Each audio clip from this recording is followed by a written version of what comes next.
Hi hello friends, అందరూ ఎలా ఉన్నారు? అందరూ బాగుండాలని కోరుకుంటూ ఈరోజు మిల్లెట్ జొన్న దోశ ఎలా తయారు చేసుకోవాలో చూసేద్దాం. ముందుగా మనం ఒక పెద్ద బౌల్ తీసుకొని అందులో 1 కప్పు రేషన్ బియ్యం, 1 కప్పు ఉద్దిబ్యాళ్ళు, 2 కప్పులు జొన్నలు వేసి 1 టేబుల్ స్పూన్ శనగబ్యాళ్ళు, 1/2 టేబుల్ స్పూన్ మెంతులు వేసి 3-4 సార్లు బాగా కడిగి 5-6 గంటలు నానబెట్టుకోవాలండి.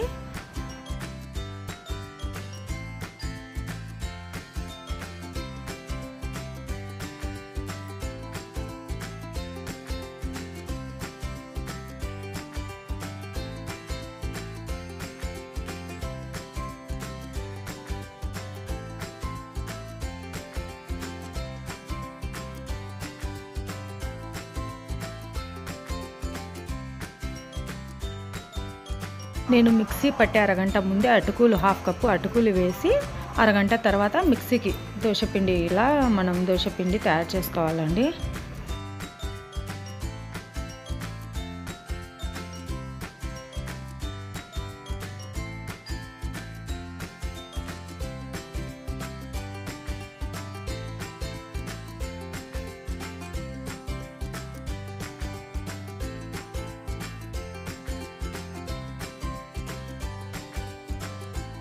చూడండి ఫ్రెండ్స్, మనం ఇలా దోశపిండి రుబ్బుకున్నాక ఒక పెద్ద బౌల్లో వేసుకొని మూత పెట్టేసి రాత్రంతా ఫ్రిడ్జ్లో కాకుండా బయటే పెట్టేసుకోవాలండి.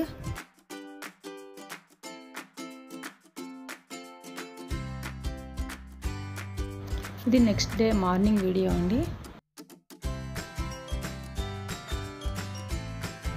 చూడండి ఫ్రెండ్స్, మనం స్టవ్ ఆన్ చేసి ప్యాన్ పెట్టుకొని ప్యాన్ హీట్ అయ్యాక దోశపిండిలో ఉప్పు 1 వేసుకోవాలండి. వంట సోడా కూడా వేయకూడదు. ఉప్పు 1 వేసుకొని ఇంకా మనం దోశలు వేసుకోవాలండి.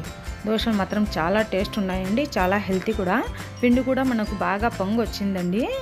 ఏమంటే నాకు పాపకి స్కూల్కు లేట్ అవుతుందని అది ఆ క్లిప్పింగ్ లేట్ అయిందండి. దోశలు మాత్రం చాలా బాగా వచ్చినాయండి.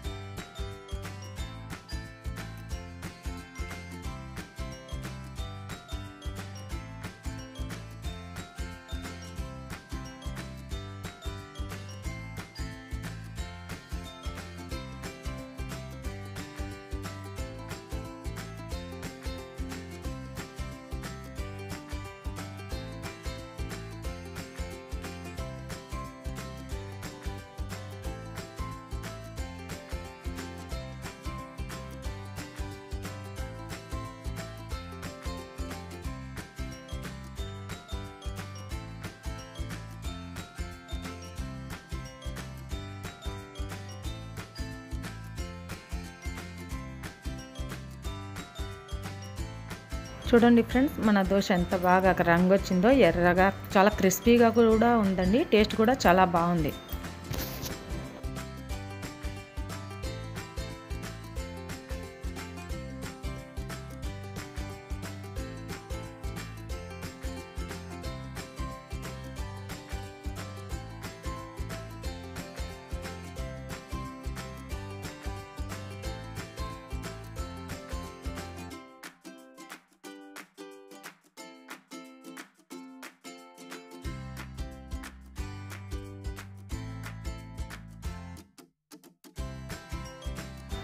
ఈ పిండితో గుడ్డు దోశ వేసుకోవచ్చా లేదా అని చాలామందికి డౌట్ రావచ్చండి. అందుకని మీకు ఆ డౌట్ లేకుండా నేను ఈ పిండితోనే గుడ్డు దోశ కూడా వేసి చూపించానండి. టేస్ట్ కూడా చాలా బాగా వచ్చిందండి గుడ్డు దోశ కూడా.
చూడండి ఫ్రెండ్స్, మన మిల్లెట్ జొన్న దోశలు తయారైపోయినాయి. టేస్ట్ చాలా బాగుందండి. మీరు కూడా ట్రై చేయండి. మీకు కనుక నా వీడియోస్ నచ్చినట్టయితే లైక్ చేసి, షేర్ చేసి, సబ్స్క్రైబ్ చేయండి ఫ్రెండ్స్. Thank you.